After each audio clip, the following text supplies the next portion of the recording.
to keep them and so forth. In my mind, I also have a storehouse of concerns that are swirling about and which I tend to chase.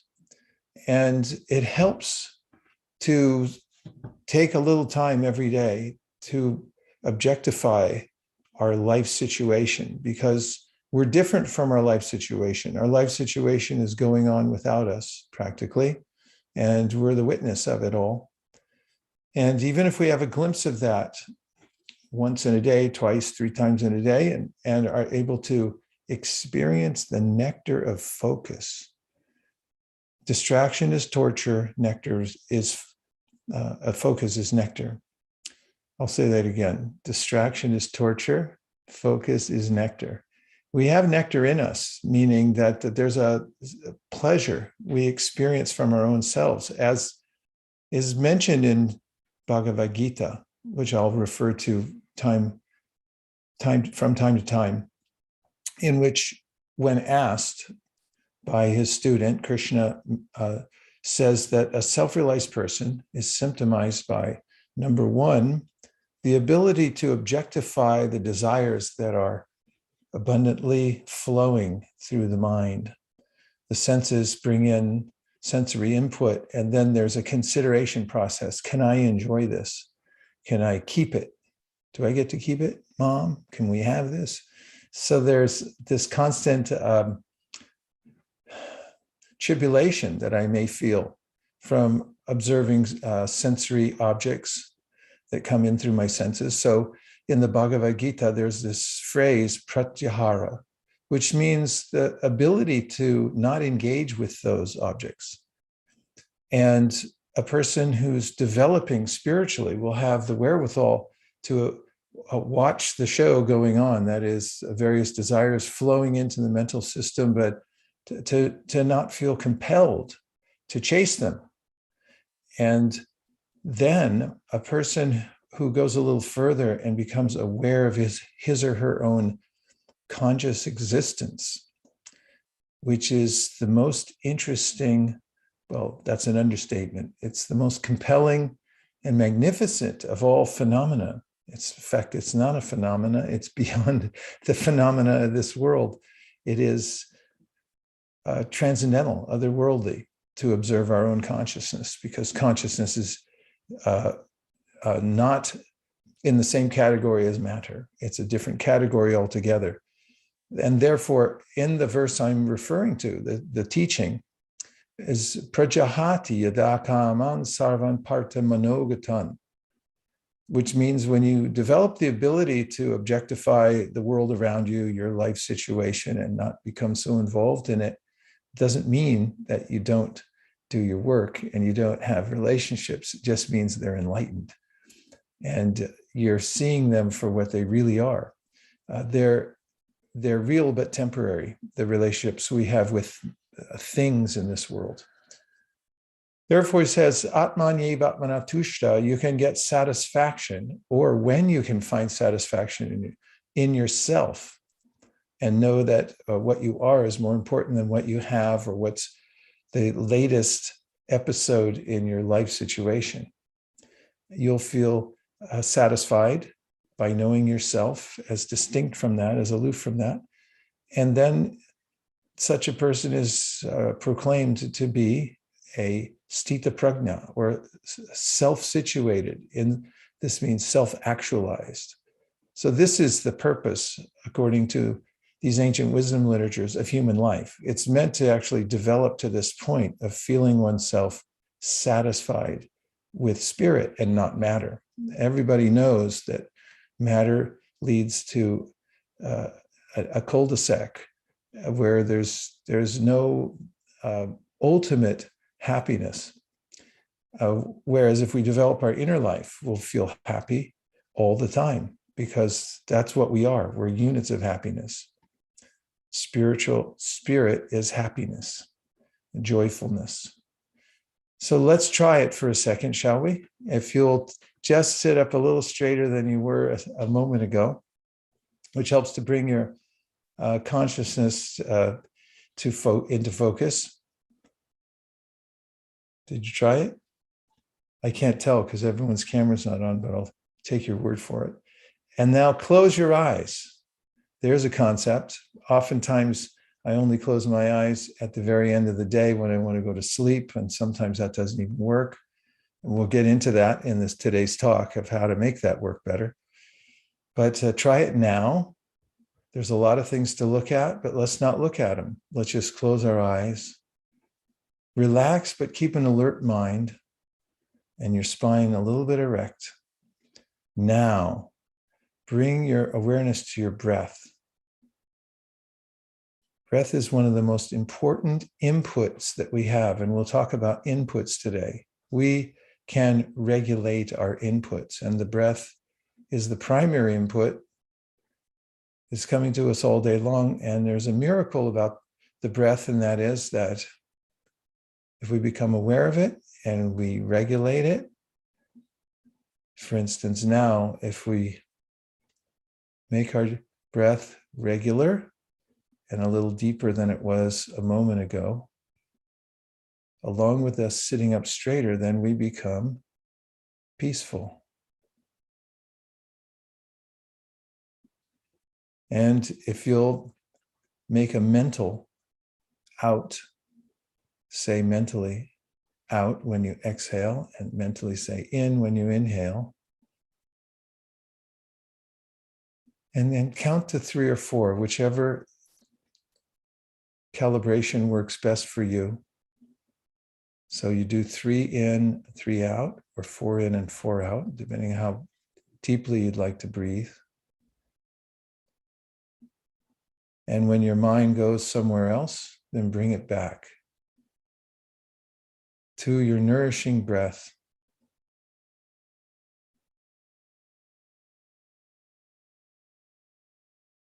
And as you're breathing, keep your mind and focus on your breath. And now notice that you're the one watching your breath.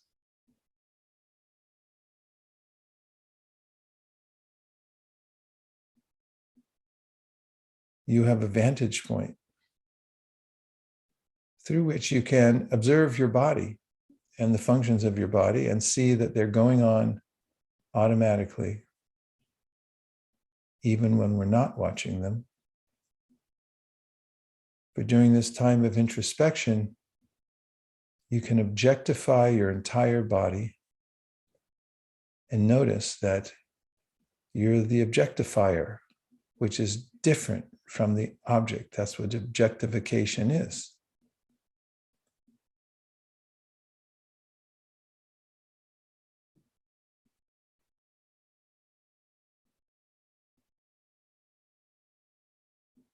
Your breath goes in cycles, inward and outward cycles.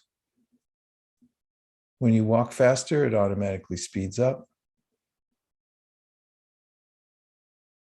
It's always there until we leave this body.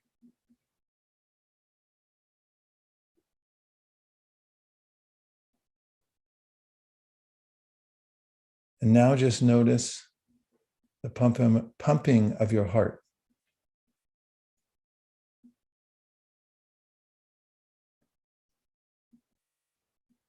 Thousands of times a day.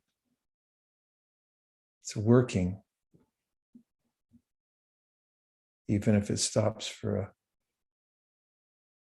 few seconds, our rhythm of life will be disturbed. But somehow or other, it goes on.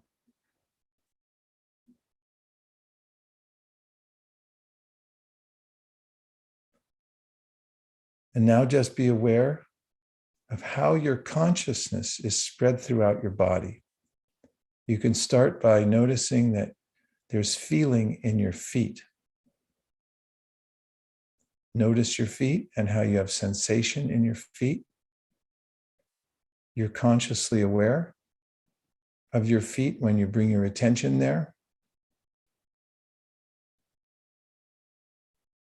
And bring your attention to your hands. And now mentally say, I am not my breath. I am not my heart. I am not my feet. I am not my hands.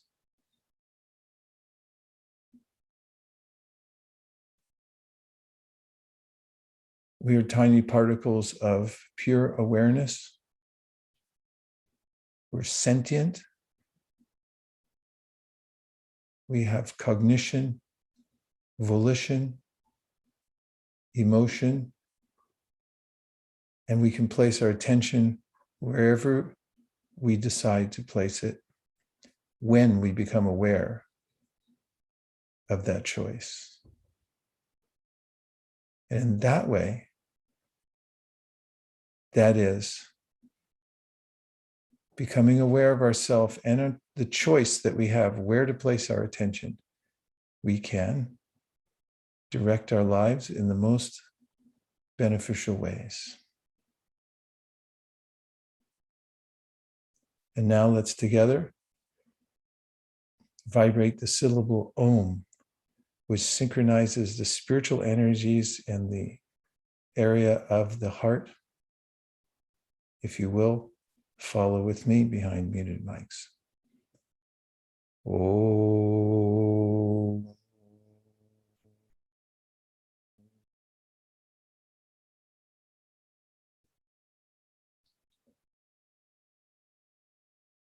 Om.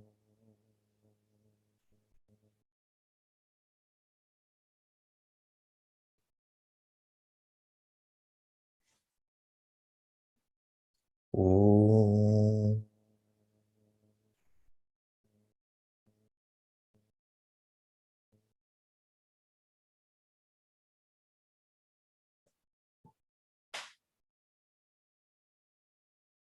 Just feel how the vibration of Om has its resonance within your solar plexus, and notice any effects it has on your consciousness.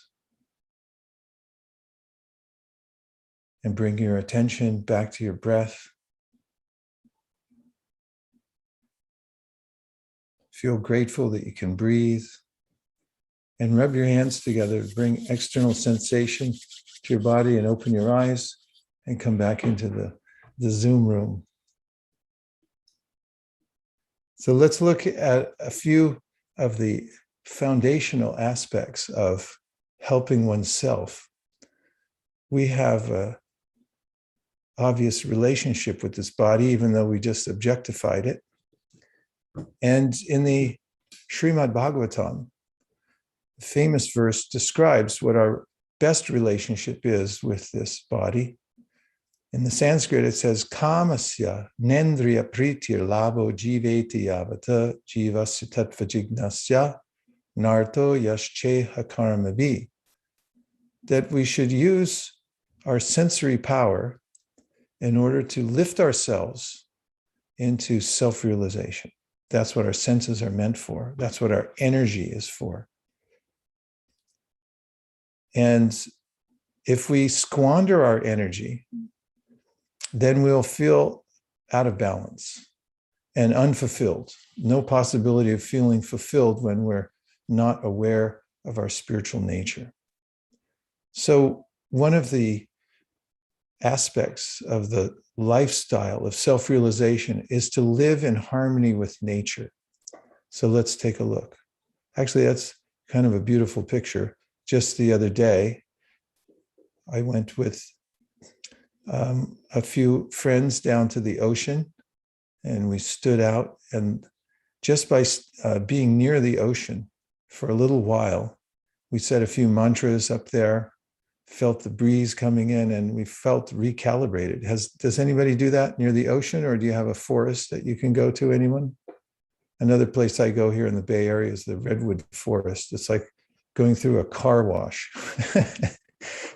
You just have to walk through. In Japan, they call it forest bathing. People walk through the forest. They're bamboo forests. They're very beautiful and dense. You can walk through. And so I just thought of that with that picture, taking time to actually connect to the awesomeness of nature and just be near the natural systems like lakes and streams, the ocean, so forth, and not just watch it on a screen, but actually be there for it. It's very important.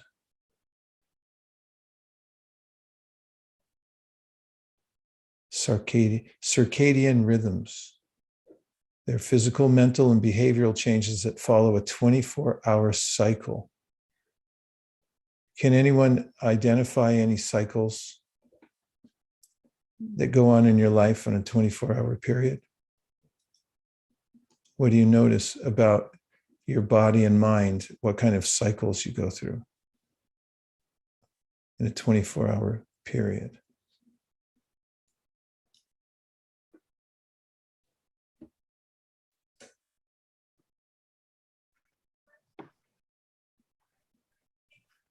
Sleep. Tony, thank you. Could you read some of them to me? Jam? Yeah, sorry. I minimized the chat. Yeah, so Ram says, wake up same time every day. Well, that's nice. Sleep is a big one. Yeah, Virali says energy level goes down from morning to night by night. And Bianca says eating at least 3 times. Nice. Subhadra says digestive cycle. Yep. And Eric has his hand up. Oh, yes, please, Eric. I've noticed in the morning I feel very clear. And it's a good time to be outside and feel very peaceful. And then in the middle of the day, it's natural to be doing all sorts of work. And then in the evening, the energy kind of calms down into relaxation and a recreation. And then sleep, and then it starts all over the next day. Thank you. Noticing the energy cycles, the ways that our consciousness feels throughout the day, and is, not only feels, but is according to the cycles that are around us in the universe. Okay, let's look at a few more slides. Sure. All of these cycles we can notice and learn to be more in harmony with. There are seasonal cycles in our environment. Our hearts are constantly cycling, our digestion, as many of you mentioned, and the day and night, this waking cycles. Okay, let's see what other kinds of thoughts we have about this, and that is that we're highly affected by our environment. Sun and moon and other planets influence us mightily. So we've experienced this with when the sun comes up, then everybody comes alive. I noticed going out into the deep woods, and I spent a little time just by myself with a tent.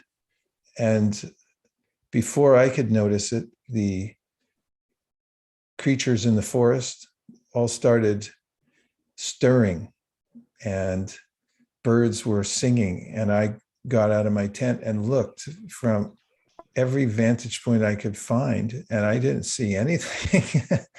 They perceived it way before I did, that they're so much in tune with it.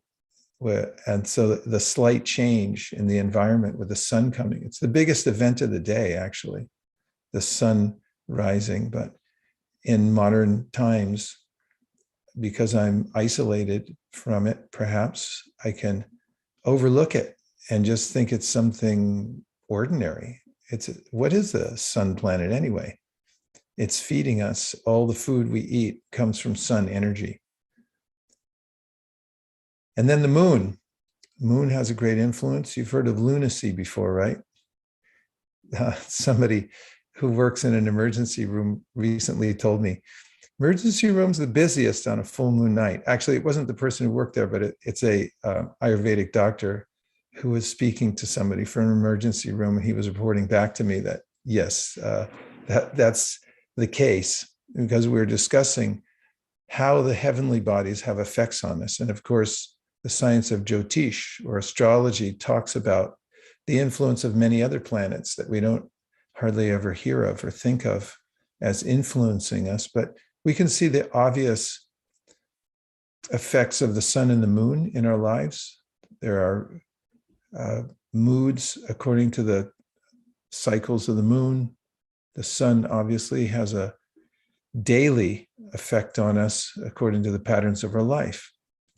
And they very much influence our sleep and our digestion. So becoming aware of the fact that we're in a universe, our bodies and minds are part of it, and part of that rhythm that's going on, and then trying to sync up and be in harmony with that is one of the ways to keep ourselves in a state that's most conducive for self-actualization.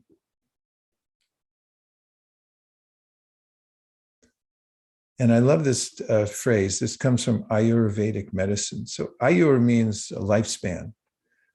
We get a particular lifespan along with this life, but it can be miserable. Part of it can be miserable if we don't take care of ourselves properly. We can also die untimely by short-circuiting our system in very unnatural ways. So we're the primary healers. That our bodies can heal themselves, but we have to give ourselves ideal environment and tools for it to heal. So this is one of the basic sciences of natural healing. I mean, everybody knows that the body is miraculous, a friend that we have, an assistant that we have as we're moving through this world and interacting with it, because it does things for us all the time.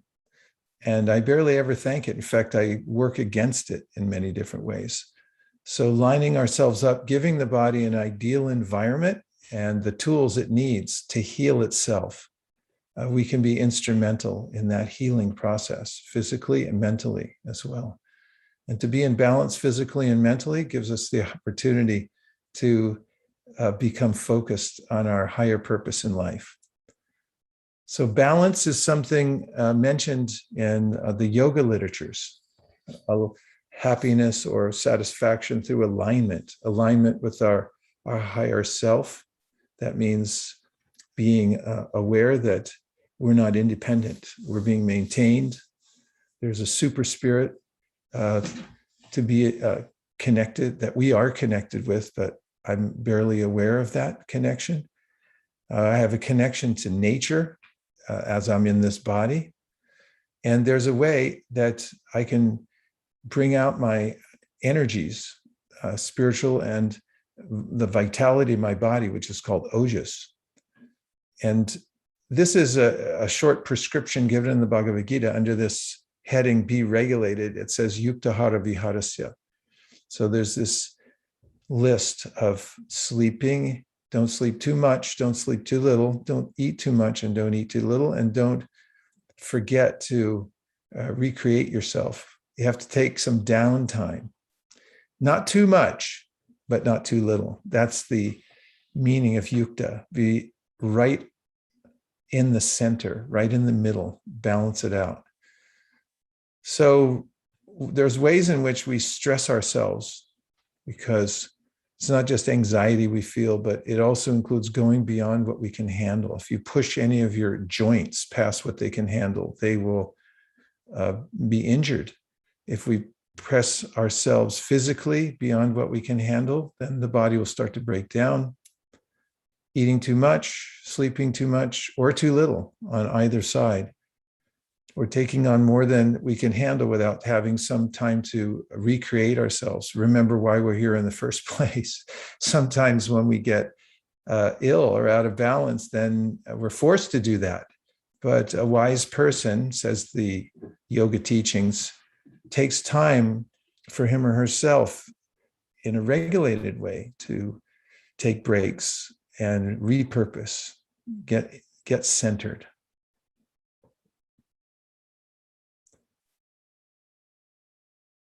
Have you ever noticed, and let's hear in what ways, that your body becomes habituated to patterns?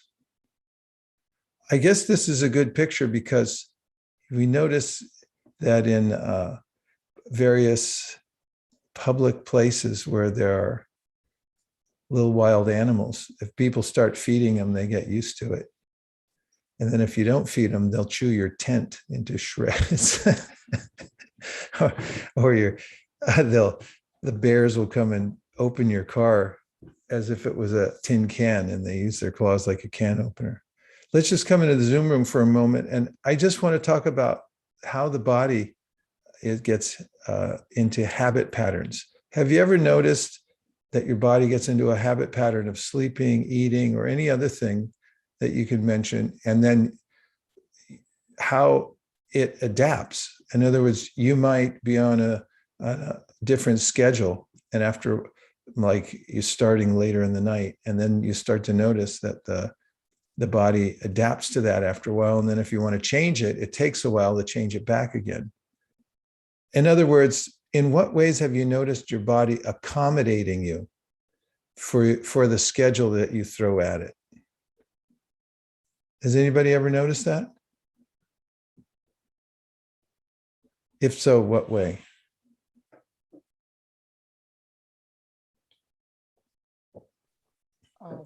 Can I share something? Yeah. So I visited today chiropractor. So I had a little bit of a shoulder issue. So I asked him, why, when I make my movement, why my whole shoulder goes up and not only the arm. He said, this is how it functions. If when the brain sees that, there are certain areas, there's a problem, what will happen? It will bypass that and find another way to reach and connect it. And then he said, this is how your brain is now wired. The brain is going to find alternative ways and then tell it. Then he said, what you need to do is slowly teach the brain, what, I'm okay now. And then it will get back, started believing what your natural position was. So it is actually resonating what you're saying, how we are wired it. And then the brain automatically adjusts to the changes which happens in the body because of whatever reasons, and find a way to adjust it. So I just thought to share it. Actually heard in the morning from the doctor. So you're Perfect example. Perfect example. And then those who deal with the body know that there's a body-mind connection. You have to slowly change the habit and get back into the natural rhythm and the way that the body works the best, right? Eric, I see your hand up. Do you have another point? Yes. One thing that came to mind was I was trying to wake up earlier for some time to do more spiritual practice in the morning, and at first it was very difficult to wake up. I was waking up at 4 a.m., 4:30 a.m. And then after I just tried really hard to do it for a while, failed a few times and kept trying, and then it became very natural, and now I wake up at that time even when I don't particularly set an alarm or anything like that. So that was one way that I found that the body became habituated to a pattern. Another one that came to mind was language patterns. I became more aware of certain things I was saying that weren't as thoughtful, or they were just automatic. And at first it was hard to change that. I noticed I would say it even when I didn't want to.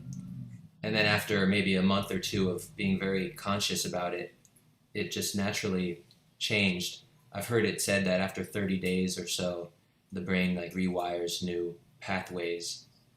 So these are a couple of things I've noticed about finding habits. Yeah, these are really good examples.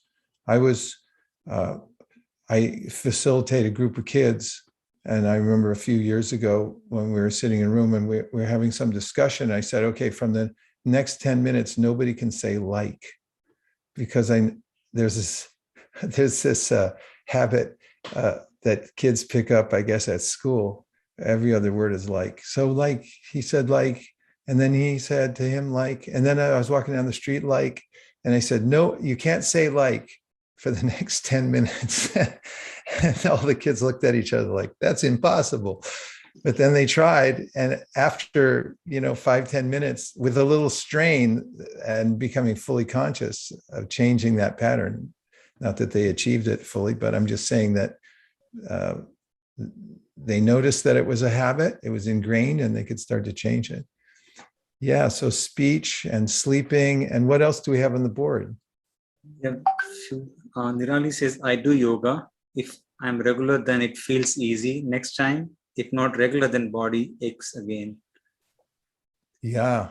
For exercise, some regularity is really important, and you can get momentum in that and build on your strengths. That's really a good point.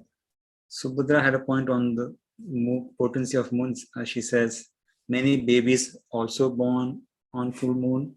That's And right. Blanca says, my sister is a neonatologist, and she says more babies are born on full moon nights. And she concurs. Subhadra had the same thought, and Subhadra says, 2 out of my 4 kids were born on full moon, so they kind of validating. Ram says, quickly getting out of shape once you stop working out.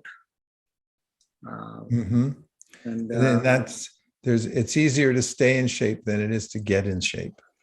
So it's better to stay in even if it's a little bit every day, to keep the momentum going, moving the body in beneficial ways. So you stay in that cycle. Yeah. What else, JM? Lanka says, on Mondays, it is harder for me to code. Towards the end of the week, it is easier to concentrate and progress more. Tony says, meditation and mindfulness practice has fundamentally changed the way I communicate, interact with others. I'm becoming kinder and more selfless. Nice. And Nirali says, same words are things, stuff, etc. that are vague words that kids pick up even in writing. Yes. Okay, let's look at a few more slides.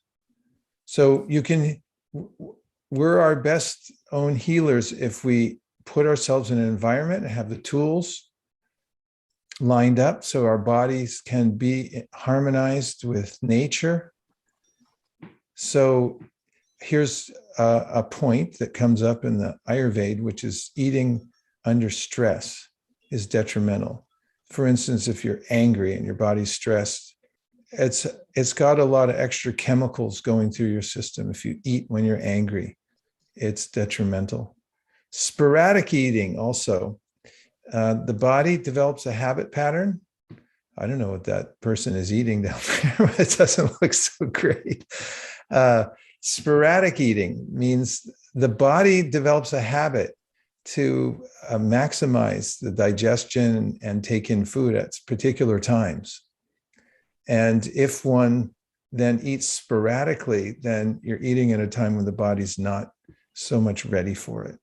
The Ayurvedic Vajas mention this point. So it's one of the, anyway, we'll see in the next couple of tips. So the tips in a general category talk about managing inputs and managing lifestyle, just these 2 points for a healthier life, more harmonious, peaceful, longer, happier. So managing inputs and managing lifestyle, only 2 things to remember: inputs, lifestyle. Mm-hmm. So we have to manage those a little bit to have the benefits. So the 4 inputs are food, water. What's breach? Breath. I thought it was bleach at first, and that scared me. Food, water, breath, perception, and perceptions. So these are considered the 4 inputs.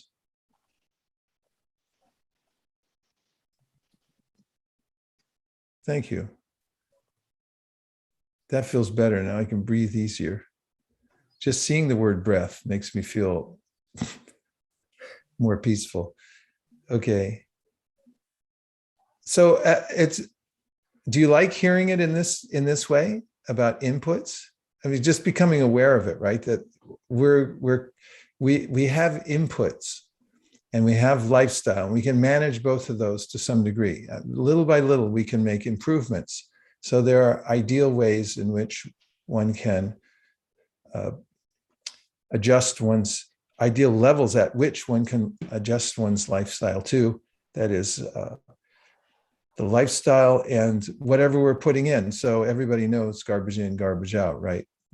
So being aware of what we're putting in, what do we expect if we put in really bad stuff? It's going to affect us, and it affects the consciousness. And this is one of the main points that comes up here. We have this connection with this body right now. You say, well, I'm not my body. Well, you still have to live in it. And it's still the conduit to the outside world. And the inner world actually gets affected by the rhythms in the body. For instance, if you don't sleep well, how do you feel? I don't know about you, but it's a torturous kind of feeling because I can't muster all the energy that I want to have. I remember one time I went to visit a friend way up in Northern California, and his habits were so different than mine. I have the habit, like Eric, getting up early in the morning, and then these friends, they were night owls. And so I hadn't seen him in a long time, and I was spending time talking to him into the wee hours, and then I got up at my usual time. And I remember the next day, they were driving me around, showing me the place, and all I could think of was, when can I take a nap? You know, I couldn't be aware of the environment or appreciate anything. So there is a relationship we have. And in fact, the whole system of yoga and the whole culture of yoga requires finding a livelihood, finding an environment, the right inputs every day so that we're balanced. And when we have that, we can have clear perception. So I love this phraseology, keep the rhythm of life. I got it from an Ayurvedic source. Ayurvedic, again, is a natural kind of medicine through which you balance your lifestyle so your body can heal itself. So in lifestyle, the mantra is keep the rhythm of life. So times that you sleep and eat, especially eat and sleep when best potentiated, it's a word, by nature. So nature potentiates particular our eating and sleeping at particular times. Yes, please. Oh my goodness. It's okay, Mama. Oh, I thought it was a comment. Okay, so that's a concept. If anybody has any realizations about that, feel free to speak up or put it in the chat. But now we're going to go into a little more detail about the rhythm, keeping the rhythm of life. Was there some more? I didn't actually look at your box up in the left-hand corner there, JM. If you go back, what does it say? I'm a little far back from the screen. It says life type, keep the, so left-hand box is trying to have a planned and rhythmic life. So try to focus one goal at a time, practice using self-control, avoid temptation, and plan for situation that might break your resolve. Well, those are all good ideas. Thank you for putting them up there. All right, let's see what else. Keep the rhythm of life. Do you all like that phrase? Okay, yeah. Good. Okay, thank you. Thank you, Mary. Can I add something here? Oh, yes, please. Please add. So I just realized something last week when I went for running. So recently I'm just like trying to practice my running based on the app and everything. So for like a race that it's coming. But what I found out is that no matter what, some days we have lower energy, some days we have higher energy. I'm not going to like find out why and what happened in, I don't know, in nature or in life that gave me this rhythm, like a sinus kind of a formula, sometimes down and then I go up and down. So what I found out is that if I make my plan every time when I'm up and decide about the most important thing that in my life, then write it down. When I go down anyway in a couple of days, I don't need to decide about it. I already made my best plan when I'm up. Now I'm down, I need to just execute with whatever I decided when I was up. So then this way I can have my rhythm and have my energy up all the time, because always I was looking why I am down and I'm up. And then I found that everybody's like me, but we need to really find some reasons to kind of drag ourselves in the downtime until we get to up. How is just executing, not thinking, not questioning when we are down, not going through all the thinking and thoughts, and just follow our instinct and our plan when we were at the uptime. That's all. Oh, that was so helpful, Miriam. Thank you. You're getting a lot of applause there, I can see. Yeah, very practical. You can tell that when somebody's actually using something, him or herself, it comes out with such potency. So that really resonated with me. That's definitely on topic. It's just really finding the times when we're best at a particular thing and taking advantage of it at that time, not trying to jam our lives in unnatural ways, push yourself too much when you don't have the energy, or stress your body or your mind by going beyond what it can do at a particular time. You actually get more done when you follow these rhythms. Thanks, Miriam. Really nice. Can I ask a question? Yes, please. Okay. Probably it's not that related, but well, let's see.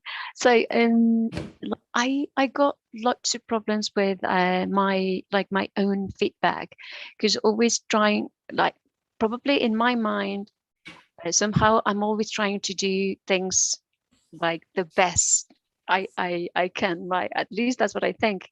So I tend to overdo, like towards perfectionism, if you will, and I realized that it's not helpful.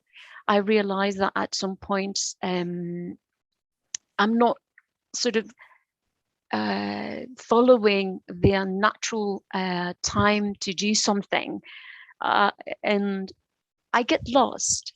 So do you have any ideas or thoughts on how I should, like, give myself feedback to stop or start wanting something else?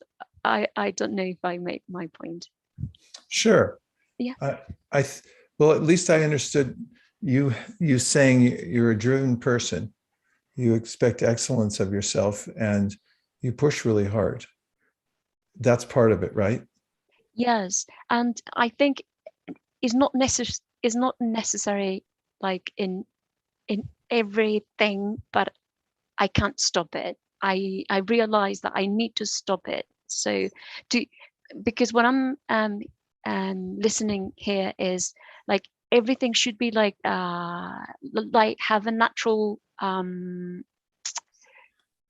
cycle or length time, that sort of thing. And when you break that, something is not good, or you're not happy or okay with you, or that sort of thing. That's what I'm yeah, and we also can take it too far the other way. It becomes so overly dependent on our regulated lifestyle that we have no wiggle room, no spontaneity, no chance to adjust for like a crisis when we can't be on schedule and so forth. So therefore, those who are good counselors talking about lifestyle adjustments, and whether it's, food inputs or whatever, they usually give the caveat that as much as possible, or in moderation, because the body, we see some people, they really push themselves, or they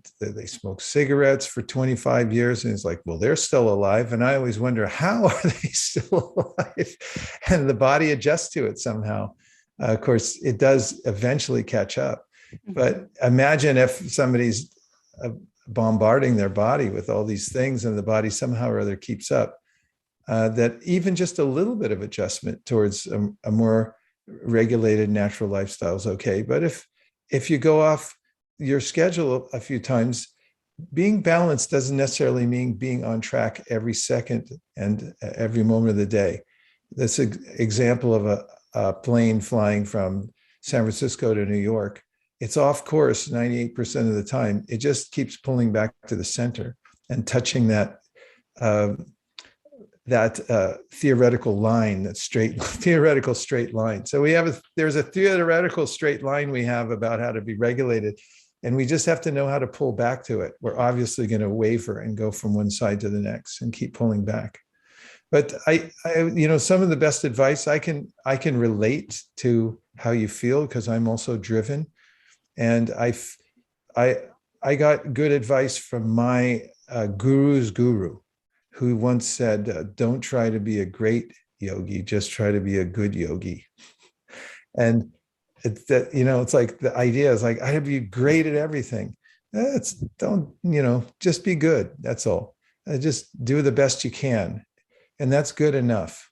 You don't have to pressure yourself so much. And that takes practice to get in that zone. And one of the best ways, as you asked, like, how do we get out of a pattern? One of the best ways is through association. If we have an inkling to change something, if you get association with somebody who's already in the pattern you want to have, and you spend time with him or her, you're going to change. And vice versa. If you're in a good pattern and you associate with people who are really off, you're going to fall off your thing. That's why we have associations. I mean, they're called associations around the world because people decide, I want to do this thing. It's like, well, what do you do now? Join an association, because that's how you're going to stay on track. So association is touted in the Bhagavad Gita as the most important. Yes, Mark, good to see you. Yeah, good to see you too. I was going to say that I've been learning about self-compassion, and for me, talking about the feelings of this subject of being driven, I kind of feel like showing myself self-compassion that, when you are driven, when you are so driven, you are very hard on yourself. And I think that, just acknowledging that, you're kind of making yourself suffer in a way. And just being compassionate for myself and just acknowledging that has helped me kind of move forward, and kind of kept me in a positive direction, if I wasn't being compassionate towards myself, I kind of would have a cycle of more negative thinking. Yeah, I really like that a lot. I recently saw a TED Talk. He's a professor who was speaking to students at Princeton who obviously worked hard to get in that school in the first place, and was talking about the phenomena of pushing oneself so hard. He said procrastination arises a lot from that, because we come to a point where we're feeling overwhelmed by how hard we're pushing ourselves. And then there's sort of a mechanism to put things off to the last minute so that we have an excuse why we didn't go into it. And these are some of the signs that we may be out of balance. And I really liked your point about self-compassion and not succumbing to standards that we're setting for ourselves. We may set really, really high standards for ourselves and then suffer because of it. And that's, I'm suffering so much, and someone will come along, a well-wisher, and say, like, aren't these self-imposed deadlines you're putting on yourself and expectations? And perhaps that's part of the process of noticing how in balance we are. And in the end, most people, even if somebody's a huge, accomplishes so much in their lives, what does it add up to ultimately? What's most important? What are the most important values we have to achieve, and so forth? Anyway, I think that's a really good topic. And thanks for bringing it up, Mark. I mean, just hearing about it makes me feel better. Okay, what else do we have, Jam? There are a couple of thoughts on chat. One is Alifia saying, I have been trying to practice meditation and follow someone on YouTube. The person always begins the practice by mentioning that don't have expectation for your meditation today. When you have expectations based on your previous experience, you're holding on to the past. Very interesting. Yeah. Nice. Thanks for sharing. Tony says, reminds me of the tortoise and the hare story. Yeah. Excellent. Let's see the last slides. So an Ayurvedic Vaidya or doctor told me once that we're living in a body. It's like living with a pet. he said, you can think of your body as a pet. He said, pet's joyful. We have a great relationship, but even a pet, if you corner it and just don't let it out of the corner, after some time, its mood's going to change, and it could even jump against you, he said. So there's a way in which we have this relationship with our body, and if we keep pushing it into a corner and don't give it the right environment when it needs it, and the right kind of inputs, enough water, 6 to 8 glasses a day, the right kinds of food, fresh, unadulterated, nonviolent, and so forth. And if we don't have perceptions properly aligned through seeing that I'm not my body, I'm actually a spirit soul moving through this world, I'm temporarily in this body, and so forth, then the body can become, just as it says in the Bhagavad Gita, the mind is part of the body. It can become an enemy and jump at us. And that's one of the ways in which we can develop autoimmune problems and also allergies and so forth from the body being out of alignment. So a lifestyle of self-realization really means to have a little self-compassion. Take care of your pet. Don't just corner it all the time. And last of all, be open to change. A patient in Ayurvedic medicine is called a rogi, because a person who is looking for some remedial measure is experiencing rogue or some disease. So a rogi is somebody who has some affliction and wants to change it. So the best patient, says the Ayurvedic literature, is the one who's open to change. I'm ready for change. I want to amend what's going on in my life, and I'm open to getting good advice. So here's some extra tips, and these are straight out of the Ayurveda. Very interesting point I read about and heard from an Ayurvedic graduate who said to be asleep by 9:59 p.m. That may be jarring to some people, but he pointed out that the moon is highest when it starts at 10 p.m. And there's a way in which it stimulates us. And so sometimes people feel tired and then they stay up past 10 p.m.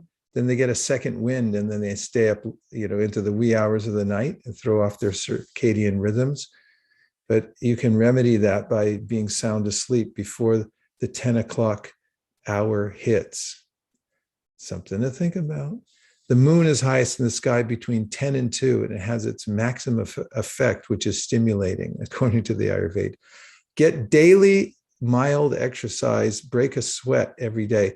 And he said at least some beads of sweat on top of your lip, on your head, maybe a little bit under your arms, but it's really healthy to do it regularly every day. Don't eat when stressed. I mentioned that before, as your body thinks there's a crisis. And in crisis mode, your body asks for more resources, fat, sugar, cholesterol, especially, and holds on to them for good measure. So even if we're constantly stressed, it's possible that we'll eat more, and then the body retains the wrong things and so forth. So in the round, this is about balancing life so that we keep our priorities on top, that the ultimate goal of life is to realize that we are conscious spiritual beings passing through this world. And while we're here, we can have a very harmonious, happy relationship with the body, or as much as possible, because there is karma involved, and we may have something that is amiss in our bodies. But we can help ourselves and heal ourselves if we take the proper measures. And in the ultimate issue, the body is meant to help us with our self-realization. It's not just meant for interacting with the outside world and titillating the senses just for the sake of it. That's the admonition given in the Srimad Bhagavatam. Let's take a couple of last reflections. Hi, I'd like to share something. Yes, please. Yes. So, I think on the topic of self-love, I follow an author called Louise Hay. I don't know if people know, but she, and one of the things that I like to hear, she has something on YouTube where she talks about self-love. She said, self-love is the only way to heal yourself, to get rid of negativity.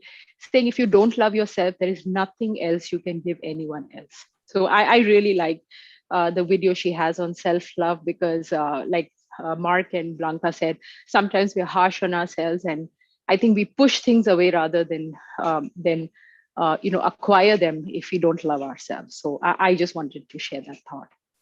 What a nice point.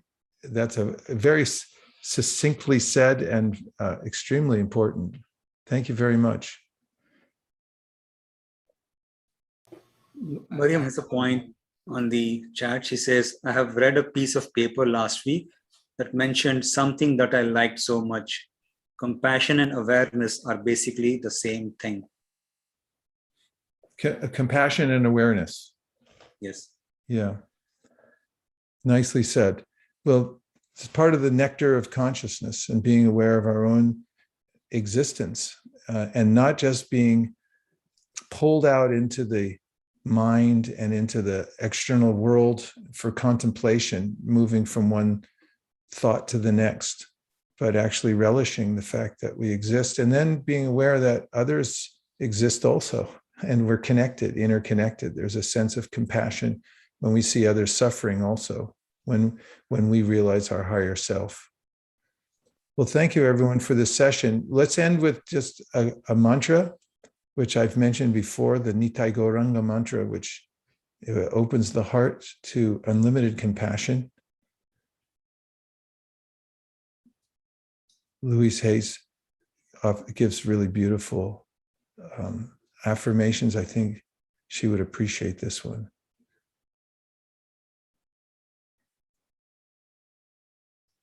Will you put it up?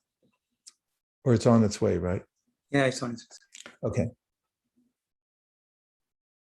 Does everyone remember this mantra? We've done it before. I wrote it phonetically, so it looks a little phonetic, but it's from Sanskrit, and it goes like this: Nitai Gauranga. So this is a powerful mantra. It's been passed down over many centuries that many yogis chant in order to open their hearts wide to compassion. So let's say this mantra behind muted mics together 5 times. Nitai Gauranga, Nitai Gauranga,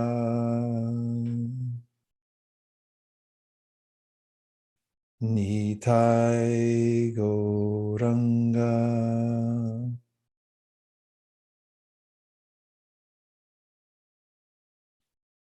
Nitai Gauranga.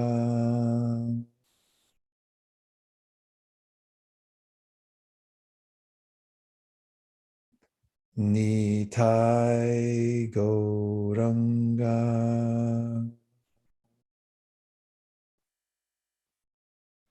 Thanks for joining, everybody. And thank you, JM, for keeping this platform open for everybody. You may have heard, but yogis in the Himalayas live in caves. They come out from time to time to get some roots, a few berries, bring them back in, stain their bodies. But when they see each other on the path, through the crisp air in the Himalayas, and they get excited to see a fellow yogi, they raise their hands up high and they wave with both hands high in the air and they say, Haribo. So Zoom is a cave life exists. Everyone can say Haribo. Haribo. Thank you for joining, everyone. We'll see you next week, I hope. Thank you very much.